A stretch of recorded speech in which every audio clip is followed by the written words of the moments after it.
பிறரிடம் எப்படி பேசி நடந்து கொள்வது, எப்படி படிப்பது, எப்படி வேலை செய்வது, எவ்வாறு வாழ்வது என்ற ஞானம் எனக்கு இல்லையே என்று அச்சப்பட்டு கொண்டிருக்கிறீர்களா? அவர்களைப் போல எனக்கு மட்டும் ஏன் இதை செய்ய முடியவில்லை, எனக்கு அந்த தகுதி இல்லையா என்று குழம்பி போயிருக்கிறீர்களா?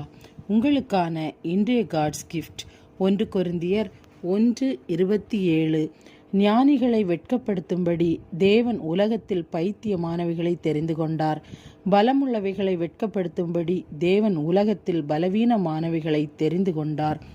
ஞானிகளை, படித்தவர்களை, உயர் பதவியில் இருப்பவர்களை விட பைத்தியமான, ஒன்றுக்கும் உதவாத உங்களையும் என்னையும் கொண்டுதான் கர்த்தர் பெரிய காரியங்களை செய்ய போகிறார். அதற்காகத்தான் கர்த்தர் நம்மை தெரிந்து கொண்டார். கர்த்தர் உங்களை விசேஷமாக ஞானத்தை கொண்டு உயர்வாக நடத்தப் போகிறார். ஜெபிப்போமா? அன்பின் தகப்பனே, இந்த வேளையில் யாரெல்லாம் உம்மை நோக்கி பார்க்கிறார்களோ அவர்களை விசேஷ ஞானத்தால் வழிநடத்தும். அவர்கள் செய்கிற காரியங்களை வாய்க்க பண்ணும். நீர் எங்களை தெரிந்து கொண்டதற்காக நன்றி செலுத்துகிறோம் ஏசப்பா.